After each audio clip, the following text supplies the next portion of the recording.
Indeed, Mike, thank you very much. Deputy President Rigathi Gachagua says he is ready to pay the political price in the war against drugs and substance abuse. Gachagua says he will not succumb to threats and other forms of intimidation, emphasizing that the nationwide war on the vice is unstoppable. The DP warned that the government will not give in despite apparent resistance from the drug barons.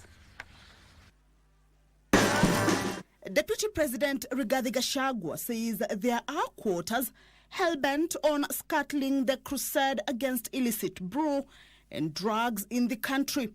Speaking at the Presbyterian Church of East Africa, Gateway Church in Roysambu, Nairobi, the Deputy President said it was clear that his fight against the vices had made many people uncomfortable. Wengine wanajaribu kuniusia uoga mimi. Oh, Deputy President, unajua hii watu ya pombe ni kali sana. Wewe na ni mtu ya kuchaguliwa. Si watu watakufukuza vile walifukuza Mutudho. So mimi niseme namna hii. Kama hii kiti itapotea kwa sababu ya kusema watoto wetu hatutakubali wauziwe sumu, niko tayari. Niko tayari.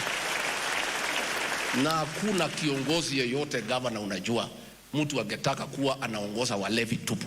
The government believes that an all-out war on the production and sale of second-generation liquor will save the lives of millions of youth who are trapped in the vicious cycle. The policy of President William Ruto that we will eliminate drugs and drug abuse in the Republic of Kenya. And Madam County Commissioner, your minister has spoken to the nation on behalf of the cabinet, Professor Kindiki. And he said and declared the war on drug and drug abuse. A section of the clergy in Teso North Busia, in throwing its weight behind the war, said the problem is being aggravated by the porousness of the country's border. Tunasema ni janga kwa sababu Kenya hii inajulikana kama a drinking nation, na watu wengi wanapokunywa wanakosa ile productivity, kufanya kazi vizuri, na pia imesambaratisha familia nyingi kuanguka kwa sababu ya ulevi kupindukia. Meanwhile, Deputy President Rigathi Gachagua has reiterated the government's commitment to addressing all issues affecting all agricultural subsectors. Mambo ya kahawa tumetoa 4 billion shillings ya cherry fund ya kusaidia wakulima. Na hapa Yambo we have released about 248 million. Kama kuna society hawajapatia wakulima, Governor, please check for us. We would like to know why. Kwa sababu pesa tayari wamepata. Kama haijafika kwa wakulima, iko makosa. Your Excellency, tunajaribu sana. Saa zingine pressure iko mingi kidogo, lakini Your Excellency, saa zingine tunasukumwa kidogo, tunachanganyikiwa, lakini kwa sababu you are on call every minute, you are always guiding us and we are very happy. Your Excellency, mambo ya kahawa, the way you are guiding us, Your Excellency, you are working very hard in that program with the PSS concern. The war on alcohol, tunaendelea. Tumeshikana na County Commissioner all the way to the Assistant Chief. Last week receive list ya 500 bars and clubs. Na hizo tumesema tunazifunga zote as we renew licenses.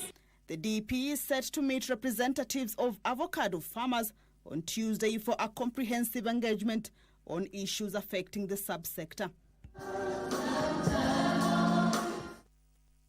The Supreme Council of Kenya Muslims has expressed its gratitude to the government for the kind gesture of donating and distributing relief food to needy Muslims as they prepare for the holy month of Ramadan. The exercise kicked off on Saturday with government spokesperson Dr. Isaac Mwaura presiding over the distribution for the county of Nairobi. SUPKEM National Chairman Hassan Olenado called on Muslim faithful to remain united and embrace generosity during this month of fasting.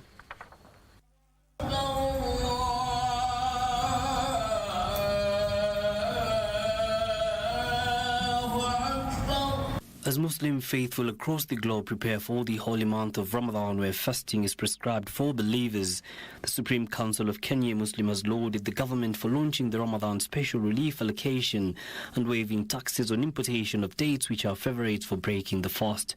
It's a period that we Muslims are required to inculcate the values of discipline, love, forgiveness, giving and sharing. It's a month during which we strengthen our devotion to Allah, the Almighty, reflect on our deeds in society, and seek even more divine grace. SUPKEM also called on the faithful to not be divided over the beginning and the end of the holy month, which are marked by the sighting of the moon. Despite the minor differences among the schools of thought over to when to commence the fast, the Supreme Council of Kenya Muslims calls upon the Muslim faithful to remain united.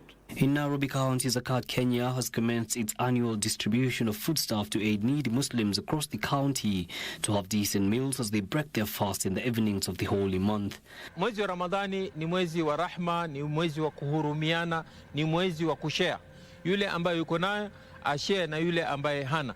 By today, we hope to finish the distribution because tomorrow is a working day, and we hope that every person who has been in the list for today's distribution receives the food today. Ramadan is the 9th month in the Islamic calendar, where Sawm, also known as fasting, is a pillar.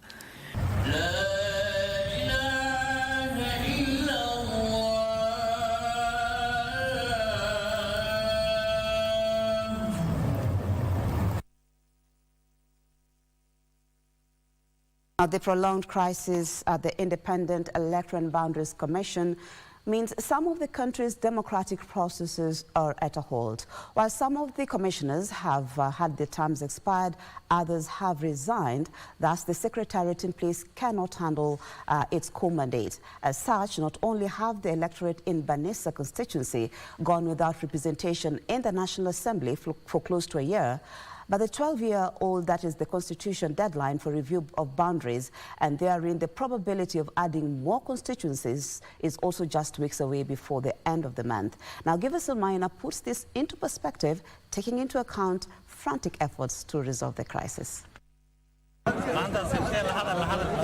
The residents of Banissa constituency seem to have borne the brunt of the quagmire at the Independent Electoral and Boundaries Commission, whose reconstitution has literally been the pawn in the year-long political tirade in the wake of the disputed election, denying them a member of the National Assembly for that long. Their then MP, Kulo Maalim Hassan, died on March 29th last year, and the constitutional 90 days within which they were to have a by-election has long lapsed. The High Court was very clear. It has declared itself on what's to be done next. So our appeal is, please fast track and constitute this commission, so that the people of Banissa can have a representative. Hakuna wakilishi wote ambaye anaenda kuwakilisha sisi huko eneo bunge ambaye mali shida ya wananchi ambaye anatutulia huko kwa bunge, hakuna mtu anatuwakilisha sisi. Unaomba sisi kama watu ya Banissa, tafadhali wabatie sasa imbi yetu bare kamili.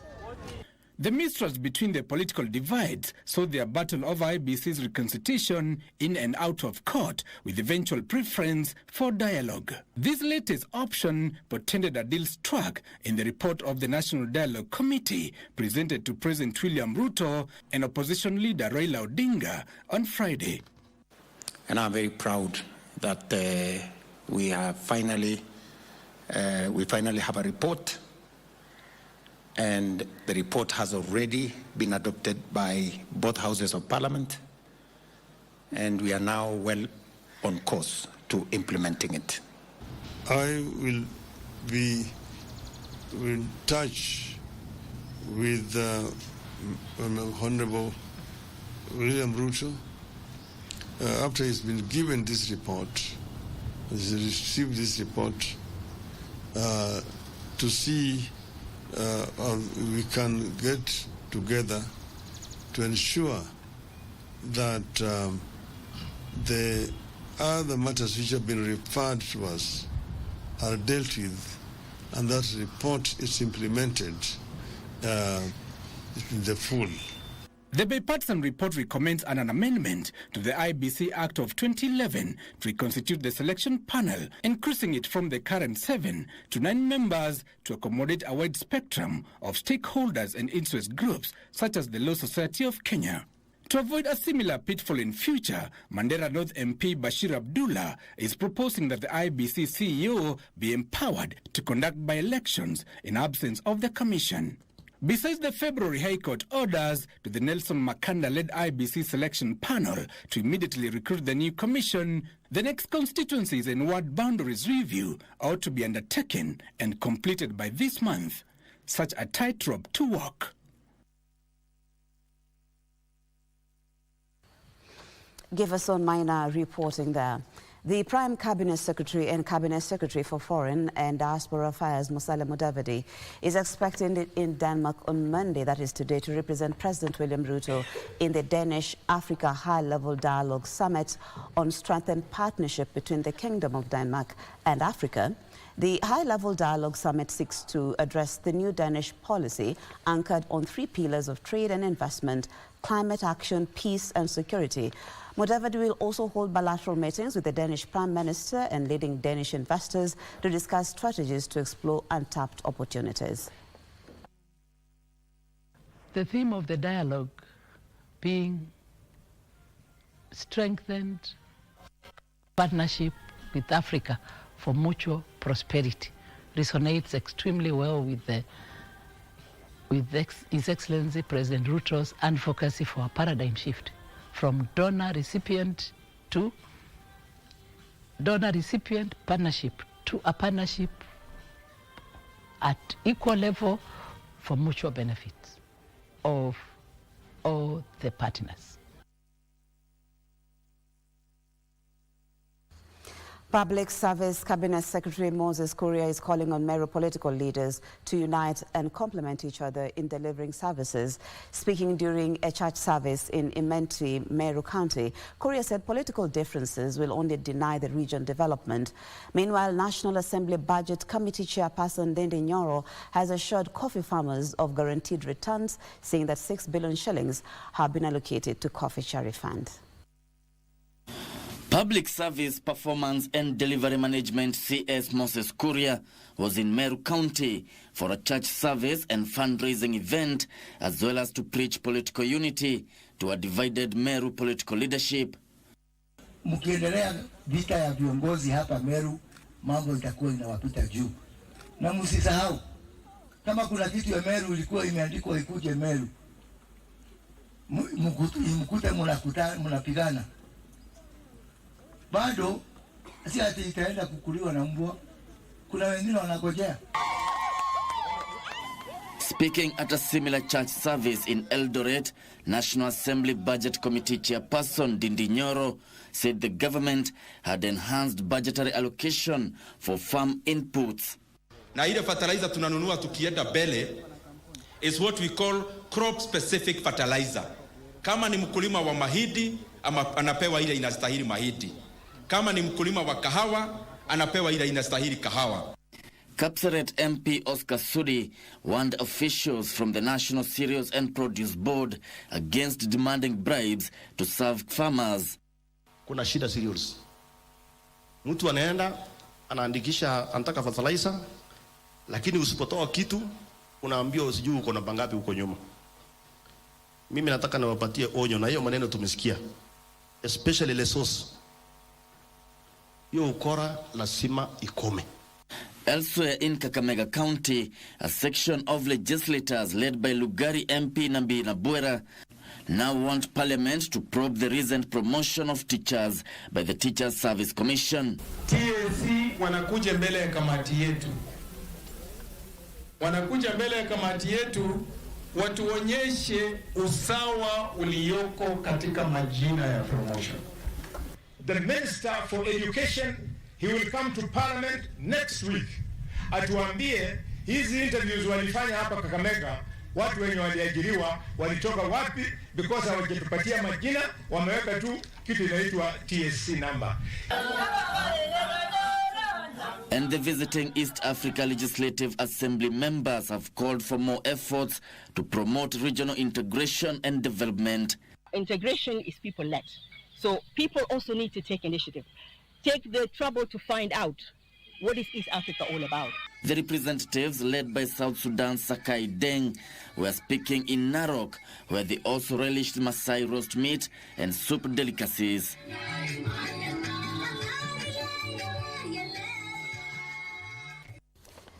To a daylight robbery where the management and staff at Pinewood Beach Resort and Spa in Diani, Kwale County are seeking justice months after falling victim to robbery.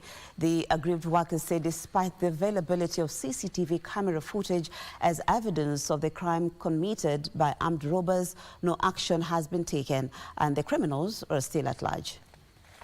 Events of Friday, November 17th, 2023 are fresh in the minds of workers at Pinewood Beach Resort and Spa in Diani, Kwale County.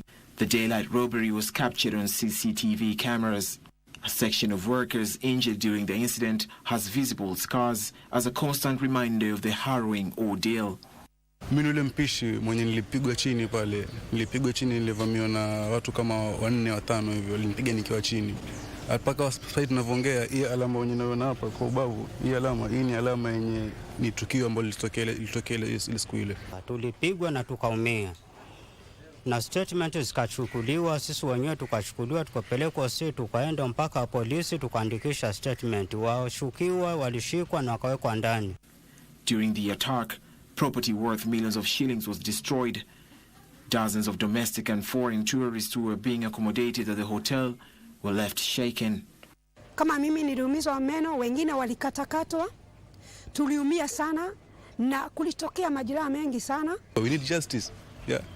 How comes that mtu anakuja to does something and thinks that he can get away with it? Kenya Coast Tourism Association Chief Executive Officer Julius Owino says that lack of action from relevant authorities may dent the image of an already fragile tourism sector that is yet to fully recover after the COVID-19 pandemic. It's unfortunate that up to now there is nothing that has been done, no formal arrests done, no prosecution done. So it paints a picture that someone can just walk in and beat up staff anywhere and nothing happens, which is a very bad thing. The hotel management and the victims are appealing to the Director of Criminal Investigations to intervene and help them get justice.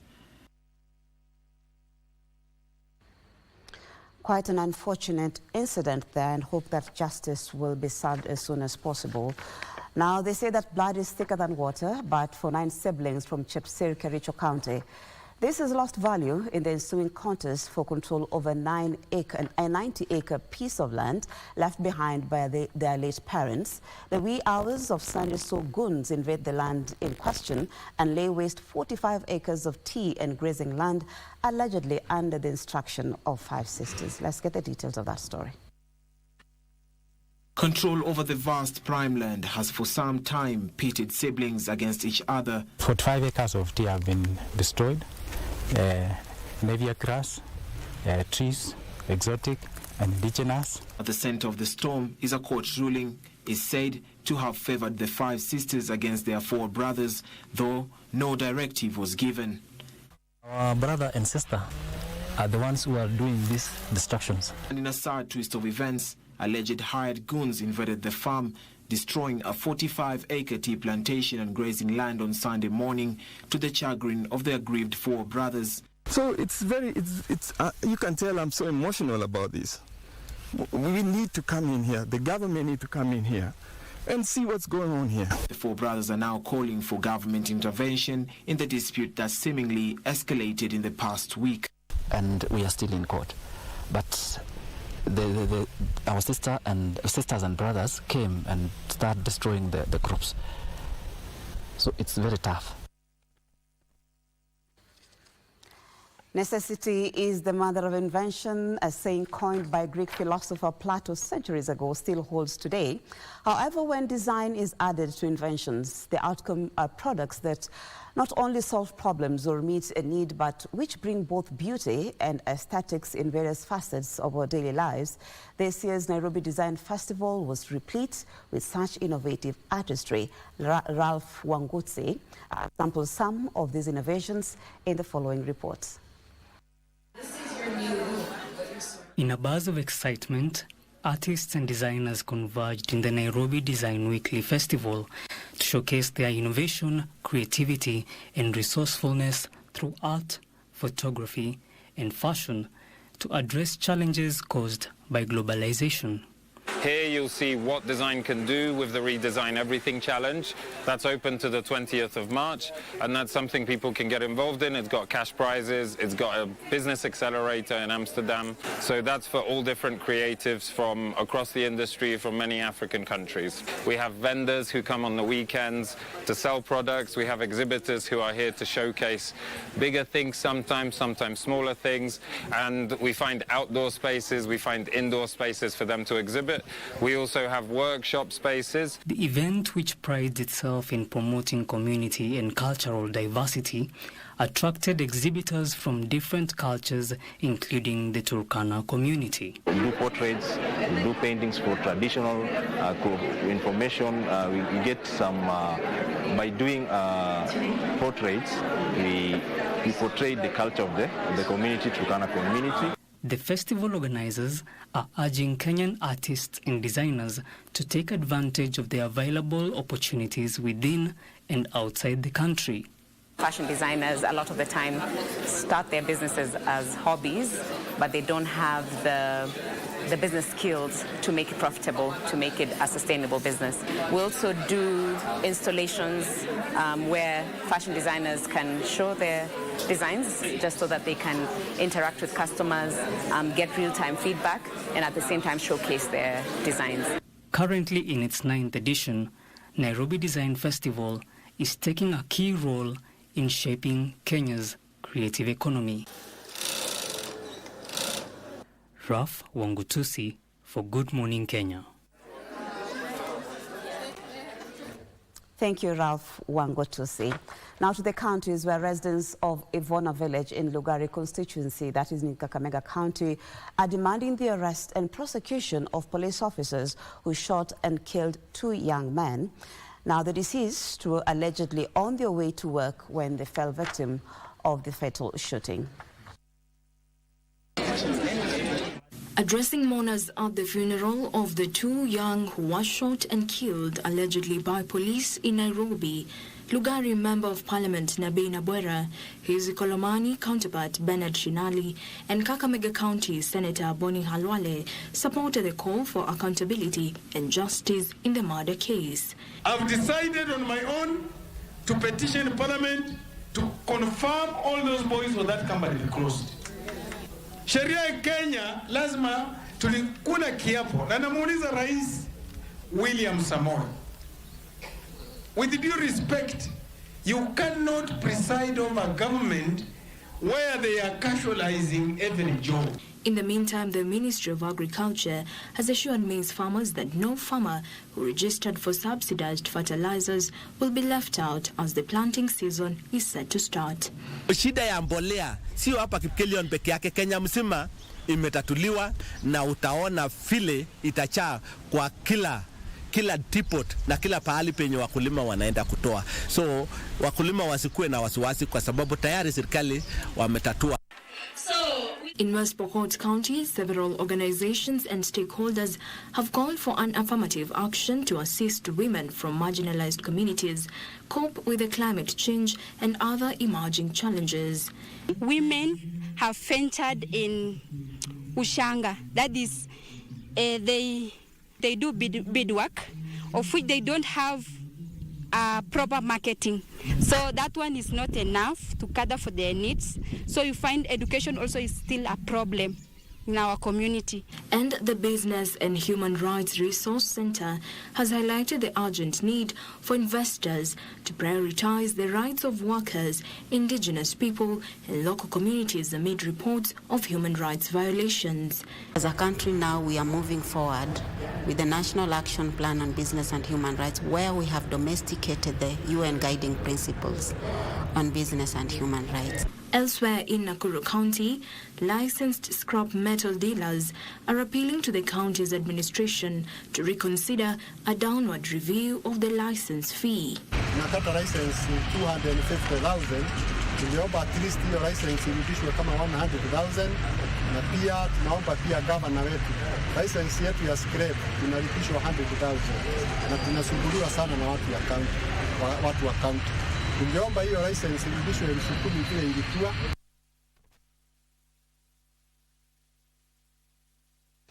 That story by Jacqueline Masharia brings us to the end of the news this morning. Thank you so much for taking the time to start your day with us here on Good Morning Kenya. It's always a pleasure. My name is Yambo. Coming up next is Victor Law. He'll be taking you through the political intrigues of the week. Bye for now.